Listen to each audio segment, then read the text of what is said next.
Magandang umaga po, ako si Neil Mercado at nandito po tayo sa Senado ngayong araw para sa ika-6 ng araw ng impeachment trial ni Vice President Sara Duterte. Kasama ko po ngayon si Attorney Reginald Tonggol, ang spokesperson ng impeachment court. Attorney, magandang umaga po. Magandang umaga sa inyo at saka sa inyong mga manonood.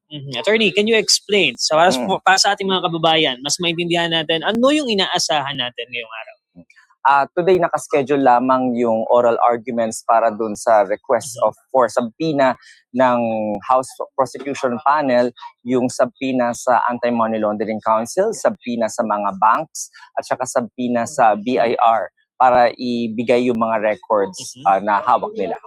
So yung oral arguments na yun, it will last 15 minutes each. Yung first na magsasalita is syempre yung nagre-request, yung House Prosecution Panel. Pagkatapos nun, magsasalita naman for 15 minutes yung depensa na nag-a-against doon sa pag-i-issue ng subpoena. After that, there will be a rebuttal for 10 minutes by the prosecution, and then rebuttal naman ng depensa. So, after ng oral arguments na yun, na makapakinggan ng mga senator judges yung mga legal basis nila, mag-break into a caucus naman ng ating mga senator judges para naman pag-usapan yung dynamics ng kanilang mga pagtatanong at saka yung debate na mangyayari sa floor, at saka kung malaman nila yung pulso ng bawat isang mga senator judges, kung ano yung mga leanings nila on the legal issues. At pagkatapos ng caucus na yun, mababalik ulit sila sa plenaryo at doon maririnig natin yung mga kuro-kuro at saka mga position naman ng mga senator judges. And after all those discussion, doon na magkakaroon ng ruling yung either presiding officer, or the presiding officer can also opt for the voting of the motions to the floor, to the senator judges, at pwede silang magbotohan either by viva voce or by nominal voting. Kapag siguro, para to make it less technical yung magiging botohan ng ating mga senador mamaya, ano yung number na tinitingnan natin para sa kanilang desisyon? Sa mga gantong mga issues na pagbobotohan, it's just a simple majority of the quorum. Of the quorum. So yes, kung sino lang yung naka-attend sa session at yung kukuhanin yung kalahati nun, plus 1, yun po yung magiging majority. Kasama po ba sa boboto si presiding officer Jesus Codero? Yes, kasi unlike sa mga ibang mga botohan sa plenaryo, sa legislative actions ng Congress o ng Senado, usually hindi bumoboto yung presiding officer unless to break a tie. Pero dito, boboto din siya because he is not first among equals. He is equals with them. He's just doing a different function, which is the presiding of the impeachment. For sure, mamaya, Attorney Tonggol, na maririnig natin yung defense at yung prosecution with their arguments kung bakit dapat yung kampo nila yung magwagi kumbaga dito sa usapin ng subpoena. So it's so easy to fall into the trap of just making this a legal matter. So tayo po sa impeachment court, how do we make sure that there's this perfect balance between transparency and for the accountability para sa ating mga taong bayan to know the truth, and yung statutory protections naman na binibigay natin like on confidentiality ng mga tax and bank records natin. How do we balance that for the impeachment court? Unang-una, yung mga pag-i-issue ng mga subpoena na ganito, this is usually a non-litigious motion. Sa ordinaryong korte, automatic na ini-issue to. At meron lamang recourse yung na-issuehan ng subpoena o yung opposing party na maghain ng appropriate na pleading para questionin yung subpoena na yon. Pero as a matter of course, this is issued ex parte by the presiding officer o nung judge. Pero dahil nga binabalanse, katulad ng sinabi mo, na gustong marinig ng ating mga kababayan yung mga legal basis nung pag-i-issue ng subpoena na yun. Kasi medyo it also goes into the rights of each individual na citizen ng bansa natin dahil may mga privacy issues. So, para malaman nila at magkaroon ng karagdagang kalinangan yung ating mamamayan, minabuti ng presiding officer na mag-conduct ng oral arguments even though na wala talagang president ito sa previous impeachment proceedings. Pero hindi naman ito pinagbabawal dahil it is within the inherent powers of the impeachment court at power rin yun ng presiding officer to determine. Some might interpret the vote of the senators in case walang mangyari na agreement within the senators, no? Some might interpret their vote as they're leaning on the entirety of the impeachment trial. So some might say na yung mga vote ng no doon sa subpoena, they might also essentially vote no on the impeachment, the articles of impeachment. So is that a fair observation? I think that will be unfair for our senator judges, no, na bigyan ng kulay yung kanilang pagboto, kasi ang issue lamang po dito ay yung karapatan ng isang mamamayan doon sa mga pribadong mga bagay-bagay. Isa yan sa mga karapatan na nakalagay sa konstitusyon sa Article 3 ng Bill of Rights natin, na hindi pwedeng manghimasok ang gobyerno doon sa mga private na issues ng ating mga mamamayan, except for certain exceptions. At ito yung isa dito, yung pagpa-file natin ng mga income tax returns natin, saka mga BIR records natin, nakalagay doon sa Section 270, sinasabi ng prosecution na it is not an absolute right to confidentiality basta merong overwhelming state purpose yun, katulad ng impeachment. Sabi naman ng depensa, kailangan respetuhin yun dahil absolute yun, dahil walang exception nga, except for the consent or the approval of the president or permission na ilabas yung mga tax records na yun. As to the foreign currency deposits naman, kunwari kayo ay merong mga dollar accounts, no, nakalagay din sa batas, sinasabi doon na totally confidential yon, walang exception din yon. So yun yung sinasabi ng depensa. Sa prosecution naman, syempre sinasabi nila na pwede yon kasi nga parang nagawa na rin before nung panahon nung impeachment proceedings ni Renato Corona.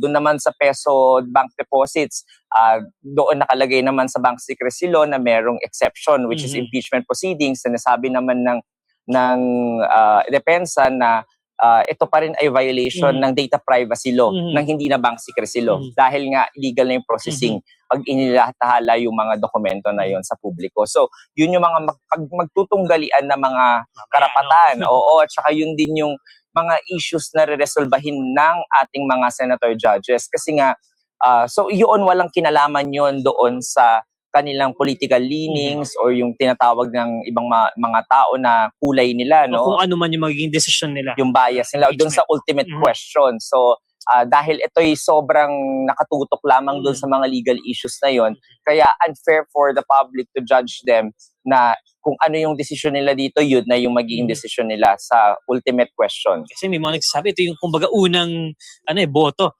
ng ating mga senador pagdating dito sa impeachment trial. No? Una sa maraming boto kasi this is going to go on for 90 days and there will be a lot of legal issues that will crop up. Pagbobotohan din. No? Attorney, there's something you mentioned during the press conference last night that really struck me, no, when I was watching it. Nabanggit mo kahapon, may dalawang schools of thought kapag sa usapin ng impeachment trial. Isa yung parang traditional constitutionalist na talagang the Senate has the sole power to decide at kung ano man yung decision ng Senate Impeachment Court, that's it. No one can review it. There's the liberal na constitutionalist na binabanggit ninyo na pwedeng i-check ng Supreme Court kung mayroong abuse ang ating ang legislative branch when it comes to this exercise of power. Tama. So, if there are these two competing schools of thought, how do we settle that? Who settles that? Syempre, ang magsasettle niyan, yung ultimate na body to settle that is the judiciary, which is the Supreme Court. Kapag umakyat na yun sa Korte Suprema. Of course, ipupunto ng bawat panig yung kanilang posisyon. Katulad dito, no, ipupunto ng bawat panig yung posisyon nila doon sa pag-i-issue ng request nila for subpoena at saka yung objection nila doon. Pero, yung Korte, as an impeachment court, will decide on it. So ito na yung final question, final decision on the matter. Now, whether the decision or the resolution of the impeachment court can be raised to the Supreme Court, that's another legal battle. Kasi nga because of those two competing schools of thought. Last couple of questions, Attorney. No? Una, yung doon sa may mga tanong kahapon about did Vice President Sara Duterte violate the sub judice rule by making a comment before the impeachment trial started yesterday? what does the rule say about the sub judice rule? Ano yung mechanism natin in place at the moment should someone want to point that out? In a general context, Mhm. no, without making any Yes. determination Mhm. as to the violation of any person of the rules, because wala tayong karapatan na Yes. gawin yun, no, it's beyond my pay grade.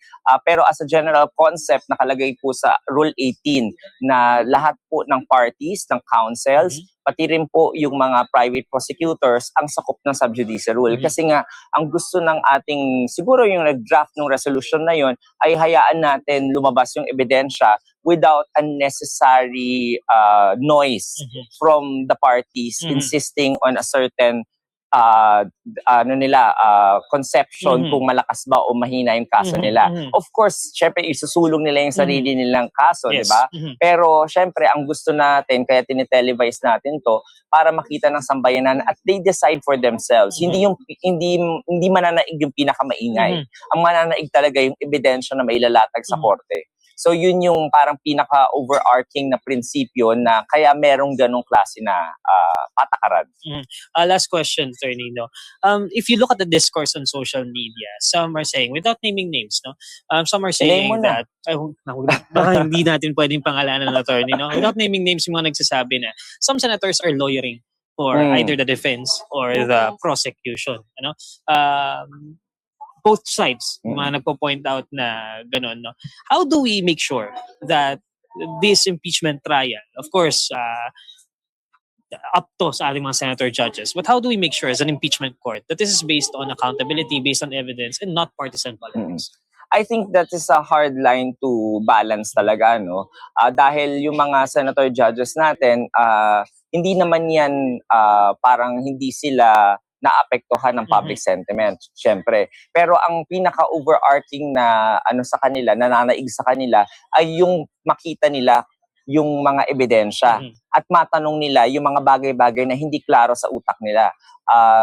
Kaya sila tumatayo at nagtatanong doon sa witness pati sa prosecution. Now, as to the effect of it to the public, I think our senator judges are very wise and also very seasoned already na alam na nila yung mga actions nila and what it will cost the public. So I don't think we have to question their motives in raising those questions. At unfair din naman na sabihin na naglo-lawyer. Kasi syempre, umpisa pa lang to, 5 araw pa lang yung tinatahak ng proceedings natin. Mag-iiba-iba pa yan, no? Pag nagtanong naman sila dun sa kabila, sasabihin naman sila, diba? Maka-isang panig sila. So, however, important talaga dyan is the senator judges are able to thresh out all the necessary details na hindi ma-thresh out ng witness dahil medyo na yung pagtatanong medyo limited lang yung pagtatanong na yun. May habol ko lang, attorney, no?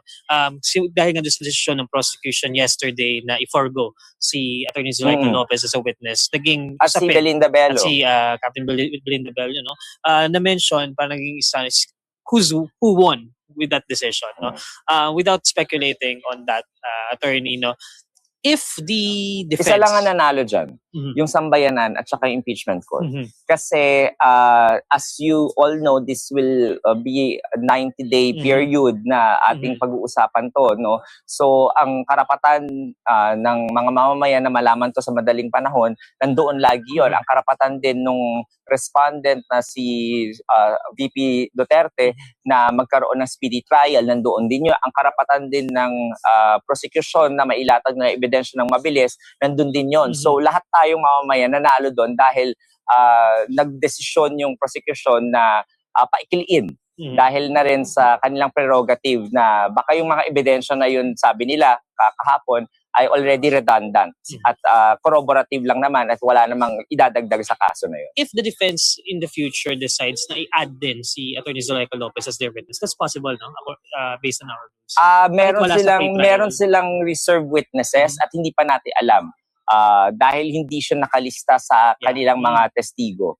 Pero nagpa-reserba ang parehong panig at pwede pa rin maging option yon sa depensa in the future. Okay, maraming salamat po, Attorney Reginald Tonggol. Manatiling nakatutok sa inquiry para sa developments dito sa impeachment trial ni Vice President Sara Duterte. Magandang umaga.